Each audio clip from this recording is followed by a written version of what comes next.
Y'all ready? Okay, this will be our July 7th, 10 a.m. Briefing. Search and rescue operations are ongoing throughout Kerr County. We're using assets from local, state, and national first responders. Hundreds of trained first responders are working every aspect of this emergency. As of 8:30 this morning, we've recovered 75 deceased bodies here in Kerr County, including 48 adults and 27 children. Of this 48 adults and 27 children, 15 adults and 9 children are pending identification. At present, there are 10 campers from Camp Mystic unaccounted for and 1 counselor. We continue to offer our condolences to those affected. Reuniting the families remain our top priority here on this operation. Please note that Highway 39 of Old Ingram Loop remains closed to the public. Other than those who live in that area would not be allowed out there. I will now turn it over to City Manager Dalton Rice. Good morning, Dalton Rice, the City Manager for the City of Kerrville. As everybody knows, we are working in conjunction with the city under a unified command response and again, a lot of devastation. Our hearts go out to the families and the victims. We want to continue to work together as a community. We love the media support on this to be able to communicate that message, communicate family, communicate togetherness, and we really appreciate all the support in helping us be able to do that. Search and rescue, as the sheriff said, search and rescue operations will continue today from Hunt in North Kerr County all the way to Canyon Lake in Comal County. Now, we're only focused on the Kerr County side, but we wanted to talk about that because a linear from Hunt all the way to Comal County in a straight line distance is over 100 kilometers. This is a massive field that is happening, and again, this is unprecedented flood events. So we are still currently in the primary search phase, which is the rapid one. They are running it, we have different segments that are gridded out. Each one of those segments are taking anywhere between an hour to 3 hours, up to 2 kilometers for each segment. So what that means is they're running into a lot of technical challenges with terrain, with water, even potentially, with weather, in the rising fields. We've talked about this before. Volunteers stay out of the way because if we start getting weather reports and all the other complications that are out there, we then have to pull off of those search and rescue missions to be able to communicate to those volunteers to get off, to make sure that they don't become victims themselves.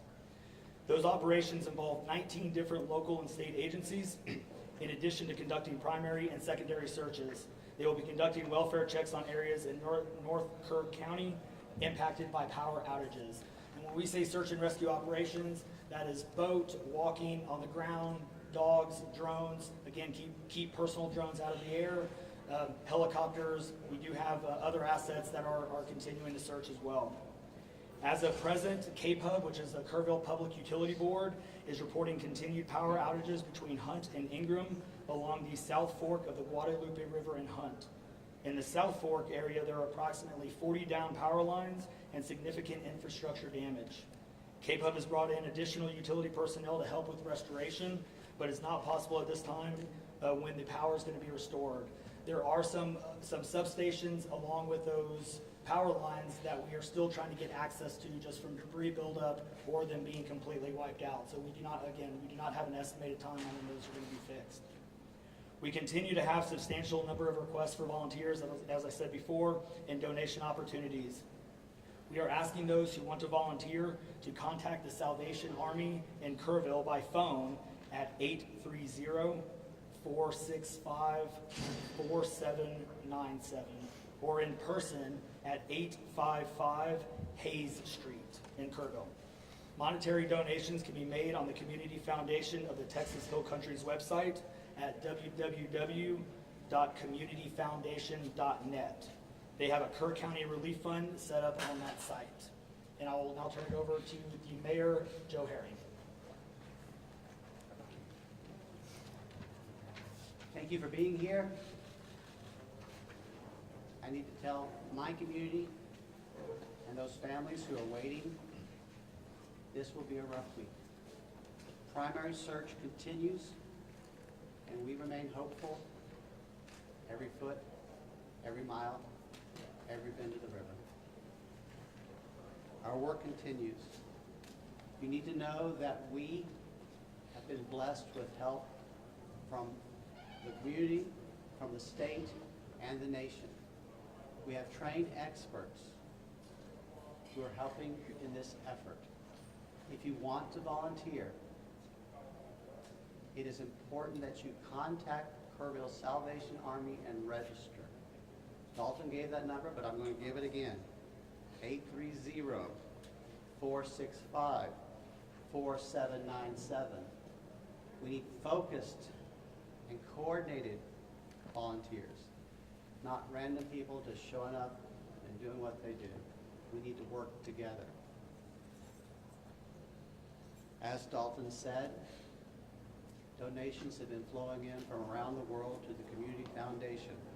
Again, that website is communityfoundation.net. Please follow the City of Kerrville's Facebook page for updates. They're accurate. We take a lot of time to make sure we send out information that will be helpful, not only to residents, but to those who are visiting. I've said this 100 times, and I will say it again. We need your prayers. We need your prayers. Thank you. And now, Senator Ted Cruz.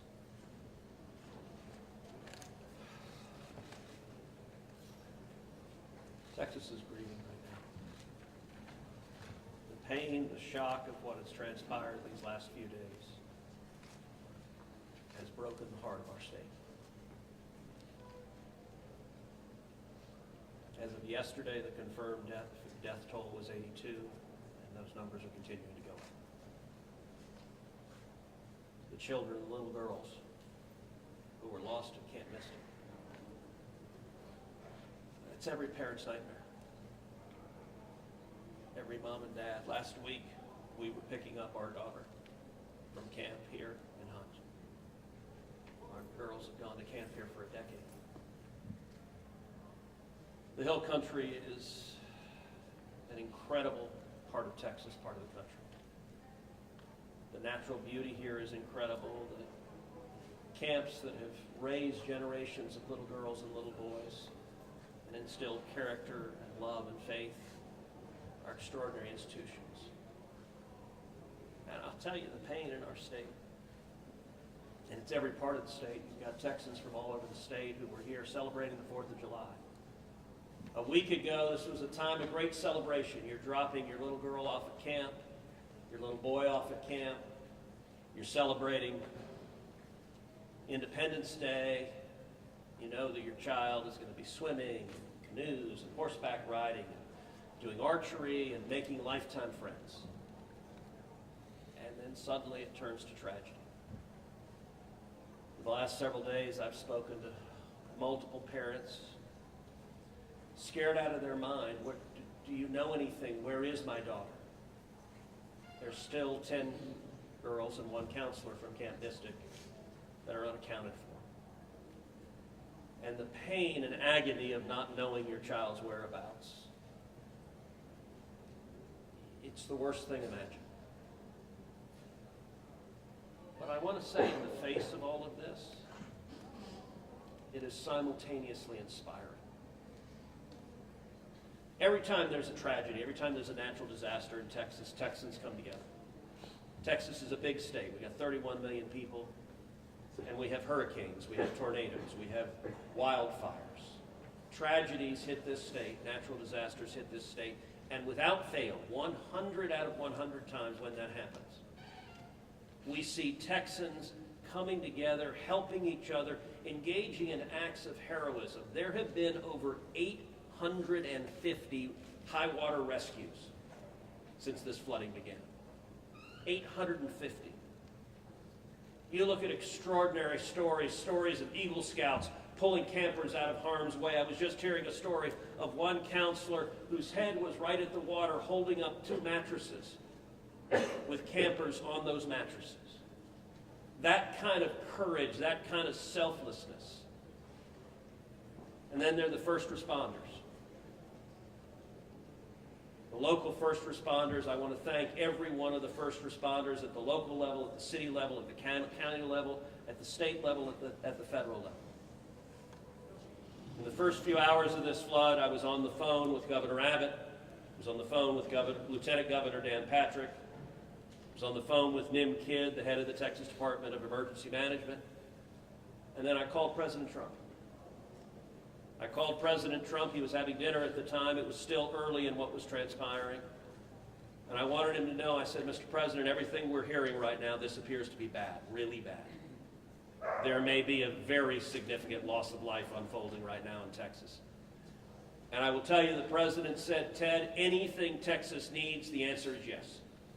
Whatever assets you need, whatever resources you need, yes, let us know, and we will provide everything. Within hours, we had helicopters, over a dozen helicopters in the air. National Guard, DPS, game wardens, Coast Guard, doing search and rescue, reaching down. We've all seen the videos of little girls being pulled up, hoisted out of harm's way. Incredible courage and heroism. Search and rescue is the first stage. But the process of coming together and rebuilding is going to take longer. And I will say to all the grieving families, to all of those who've gotten the worst news imaginable, that your little girl, she's gone. I will say for many of us, those are friends and neighbors who've lost children. Got multiple kids who go to school with my girls.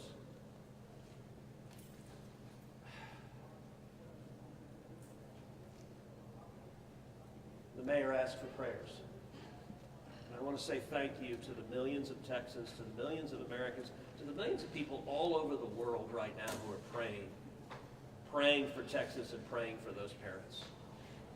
Going through this grief, it is going to take love, it is going to take friends and family embracing and hugging and holding them while they weep. And it's going to take the church. With every disaster, one of the things we see here in Texas is the church steps up and the church helps and the church feeds and clothes and comforts.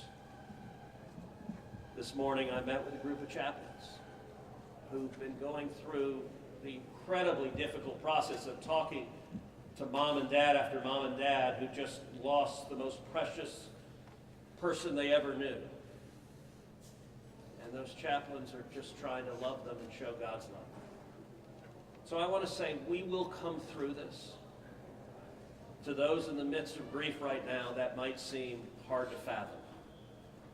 But Texas will come through this. And I just want to say thank you. I want to say thank you to these gentlemen here who are working. They are not sleeping. They are working every day. Thank you to the families. Thank you to the Salvation Army. Thank you to everyone who is just reaching out and saying, how can I help? We will come through this, and we'll come through this together. Thank you. And now we'll take questions. Senator, you talked about how you know kids here, how you've taken your own kids to camp. Was it ever communicated to you that there was a need, that it was a priority to have a warning system so people had a chance to escape something like this? Well, listen, I think anytime you're dealing with major rivers, there's a risk of flooding, and there's always been a risk of flooding, particularly on the Guadalupe River. I will say, in the wake of every tragedy, there are things that are predictable. One of the things that's predictable is that you see some people engaging in, I think, partisan games and trying to blame their political opponents for a natural disaster. And you see that with a hurricane, with a tornado, with a wildfire, with this flooding, where people immediately say, well, the hurricane is Donald Trump's fault. You know, look, that, I think most normal Americans know that's ridiculous, and I think this is not a time for partisan finger pointing and attacks. Now, after we come through search and rescue, after we come through the process of rebuilding, there will naturally be a period of retrospection where you look back and say, okay, what exactly transpired? What was the timeline? and what could have been done differently to prevent this loss of life. And that's a natural process. I think it should not happen in a bitter and partisan sense, but it should happen in a reasonable sense of saying, what lessons can we learn? And I will give an example. You know, Houston's my hometown. If you live on the Gulf Coast, we get hurricanes. That's part of living on the Gulf Coast as hurricanes hit. And I do think Texas as a whole has learned over time how to deal more effectively with hurricanes. And so you look here, we know the National Weather Service put out an emergency warning just after 1 a.m. and a second emergency warning just after 4 a.m. Now, obviously, most people at 1 a.m. and 4 a.m. are asleep. And so I think we will have a reasonable conversation about, A, are there any ways to have earlier detection? And some of that, the limits of a flash flood, they're very difficult because they can arise so quickly. But everyone would agree in hindsight, if we could go back and do it again, we would evacuate particularly those in the most vulnerable areas, the young children in the cabins closest to the water. We would remove them and get them to higher ground if we could go back and do it again. Obviously, everyone would. The people in RVs by the river's edge. We know in disasters like this, RVs and mobile homes are particularly susceptible, whether a flood or a hurricane or a tornado, they're particularly susceptible to that. And so my hope is, in time, we will learn some lessons to implement to next time, and there will be another flood, there will be another disaster. But next time there's a flood, I hope we have in place processes to remove especially the most vulnerable from harm's way. But I think that's going to be a process that will take a careful examination of what happened and how can we implement processes better in the future to prevent this same loss of life. Senator, there were claims that the National Weather Service sent that first flash flood warning that should have alerted phones at 1:14 in the morning. But we have a federal public database maintained by PBS Warn, that says the first emergency alert wirelessly here in this area to Kerr County was not until after 9 a.m. That was more than 4 hours after the severe flooding had come to this area. Did you know that? Have you seen that? And what's your response, knowing the state and cuts to NWS in recent months by this administration? So I don't know the source for what you're saying. All of the public reporting I've seen is that there were two alerts that went out, one just after 1 a.m., one after 4 a.m. You know, I can tell you, I talked about the partisan finger pointing. I think there have been some eager to point at the National Weather Service and say cuts there led to a lack of warning. I think that's contradicted by the facts. And if you look at the facts in particular, number one, that these warnings went out hours before the flood became a true emergency level. But number two, the National Weather Service here, New Braunfels is where they were headquartered. They had additional manpower. In fact, they had 3 additional people working that night, anticipating that it was going to be a very dangerous weather situation. I also think it's worth noting that the National Weather Service Union, which has been very critical of the DOGE cuts, has publicly said that they don't believe that the reduction in staffing had any impact whatsoever on their ability to warn of this event. And so, look, I think it is reasonable over time to engage in a retrospective and say at every level what could have been done better, because all of us would want to prevent this horrific loss of life. But I think just immediately trying to use it for either side to attack their political opponents, I think that's cynical and not the right approach, particularly at a time when we're dealing with a crisis and we're dealing with grief. But does this make you question whether there should be cuts at the National Weather Service and FEMA? I know you've been supportive of FEMA. Look, I am very supportive of FEMA. I'm very supportive of the National Weather Service. They both perform essential roles, and I think it is critical at every federal agency, particularly when you're dealing with public safety, that we make sure that critical roles are maintained. That's a longer and broader discussion, but as I said, everything from the public evidence indicates that was not a contributing factor to what Is occurred. it possible to get Dalton in just to talk about that and the National Weather Service alerts? Because there were escalating forecasts throughout the day from the National Weather Service. What did the emergency managers of the county and other local officials do with that information? Starting at 1:15 and onward, where you had the dire river forecast at 6:30, were emergency managers doing anything to put any processes in place to warn people on So overall, we were preparing for the July 4th, weekend. So we had National EMR on site. We were, basically stood up kind of an incident command post, if you will, to prepare for that event. So everybody was kind of up, looking at weather. We looked at the weather before. When you looked at the National Weather Service, flood map, it spanned all the way from the west side of Texas, with Kerr County kind of being in that upper northeast corner of it. And so everybody, including the National Weather Service, was looking at where's the rain going to hit. We know it's somewhere in here, but with rain, especially when you're dealing with terrain, you got to figure out. Sometimes you don't know until it falls. So once it starts falling, then you got to figure out, okay, how's the watershed going to do this? How's the science going to work? And when you have that north and south fork that we had talked about before, it all converged into one. We do know that a lot of the camps were looking at this just as much as everybody was. With the rainfall percentages, even the National Weather Service had looked at, and don't quote me on the numbers, but it was anywhere between 1 to 7 inches. We got significantly over that. And again, when it goes into very congregated areas and how that watershed shifts into the rivers, that impacts things. And so the camps, obviously, we've heard stories where campers were getting up. They were up at 3:30 in the morning. They were trying to move to higher ground. And the other interesting part of the terrain, and we've talked to UGRA folks as well, this is the headwaters of the Guadalupe. This is the beginning. This is where everything forms when it comes into the North and South Fork. And so as those things develop, it develops very rapidly, very quickly, and this rose very quickly in a very short amount of time. And so those campers that were able to do that, it worked. There's been the other question, I'll just give this one out. Evacuation. Well, why don't we evacuate? Well, evacuation is a delicate balance, because if you evacuate too late, you then risk putting buses, or cars or vehicles or campers on roads into low water areas trying to get them out, which then can make it even more challenging, because these flash floods happen very quickly as well. And certainly we saw that in 1987, but was there any discussion to evacuate earlier when it wasn't too late? Was there any discussion about that among the officials? Sorry, repeat your question. Was there any discussion to evacuate or activate any emergency plans before it was too late, where it would be very dangerous like that? Well, so again, just like disasters in Texas everywhere, it's very tough to make those calls, because what we also don't want to do is cry wolf. We don't want to make sure that we activate it at the right time. It is very difficult, very challenging, especially with this. We're looking at 100 kilometers, right? That's a big straight line distance. That's not even along the river. These areas take a lot of time to get out to.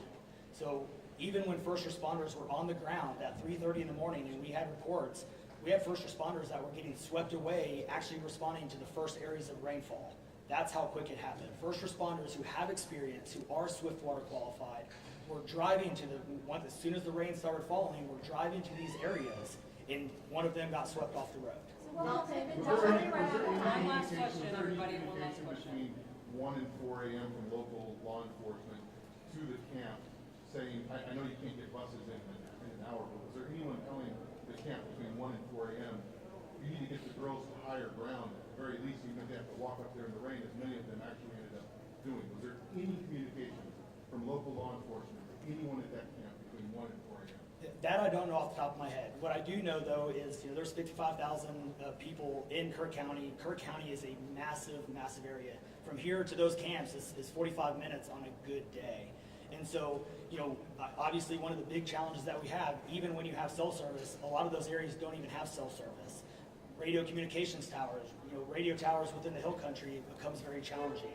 So there's a lot of areas, especially when weather comes in, where cellular towers are down or you already have bad service. So there's a lot of factors that play and a lot of variables in there on communication that, again, I think as we work through this process, we know everybody has a lot of questions regarding what are the next steps and what's next. And I think all of these things, these are all great questions. And as we continue search and rescue and as we continue to move to the next step, we definitely want to dive in and look at all of those things, from cell service tower to radio communications, emergency alerting, any of those things. I think we all really need to take a look at and review, and we're looking forward to doing that once we can get the search and rescue and stuff. In regards to the total number of, before I say anything else, I just want to say thank you to you, all the first responders, everyone involved. We've been praying. Thank you. Community's been praying. The media's been praying. Thank you guys for doing that. I've got two questions. One, for you, trying to get an accurate count on number of missing. I know you can't, I know we don't know we don't know what we don't know. But do we know a rough idea on total estimates that are still missing overall throughout the county? And then one other follow-up, this may be for Senator Cruz. A lot of speculations being made about this being somehow man involved with the weather modification, with some of the rainmaker technology, working with farmland. Do you think any of that, is there going to be any investigations into that, or can you communicate anything on that? Let me answer your first question. I'll definitely turn that second one over. So, on the first question, with missing persons, so obviously we have the knowns, the Camp Mystic kids, which is the numbers coming down as the sheriff has stated, and then we have the unknowns. But we don't know what we don't know. We actually have a 5 hotline line. It fluctuates between 3 and 5, but we're working on it. We get calls 24 hours, 7 days a week. We haven't hit the weeks yet, but we're still taking in calls. We are collecting all that information. So we don't have a solid number that we're willing to talk about right now. We do know that it is a lot, because we also are getting a lot of fake calls. You're looking. This is a worldwide discussion, and we're dealing with scammers. Victims' families are being reached out to, saying that they have their kids, pay me money. It's heartbreaking. It's absolutely heartbreaking. We're dealing with with mental health issues, where people are calling saying they have visions. All of these things we're dealing with on a day-to-day basis, and we're having to vet this information, and it becomes very taxing on our people. Again, this is an extremely heartbreaking, this is, if not the worst, one of the worst, disasters in this region in a very, very long time, even beyond 1987. And so, but would best estimate like dozens or hundreds, or just to give people an idea? a lot. So, At what point do you think? The follow-up, yeah. Yes. the follow-up question. Yeah, And not to get into the weeds on, people are asking lots of questions, and where should we start the investigations after? To the best of my knowledge, there is zero evidence of anything related to anything like weather modification. And look, the internet can be a strange place. People can come up with all sorts of crazy theories. What I know is a reality is that a whole lot of Texans are grieving right now. I will tell you, I was visiting with one parent who was talking about online, being harassed online because their information was public, that they had a little girl who was missing at Mystic. And look, there are a lot of people who are messed up, and my call for everyone, there's a time to have political fights, there's a time to disagree. This is not that time. This is a time just to reach out, support each other, go volunteer at the Salvation Army, give them money, go volunteer at your church, you know what I did when this happened? Just go hug your kids. Because I got to tell you, I hugged my girls with tears in my eyes, because every one of us who's a parent, there but for the grace of God go I. And nothing will fill the void in these moms and dads' hearts, but they'll make it through it. And every one of us, we have an obligation to come through and help them make it through. And look, Texas will come through, and let me say, Kerr County, the Hill Country is incredible, it is beautiful. And these summer camps, Camp Mystic is an incredible Texas institution. For a century, it has made a profound difference helping young girls become strong women in Texas and across the country. And so, for me at least, I'm praying for these camps, I'm praying for all the campers, everyone implicated, everyone impacted, and I hope we come together and stand as one. Thank you. Thank you, everybody. Questions. Thank you, everybody.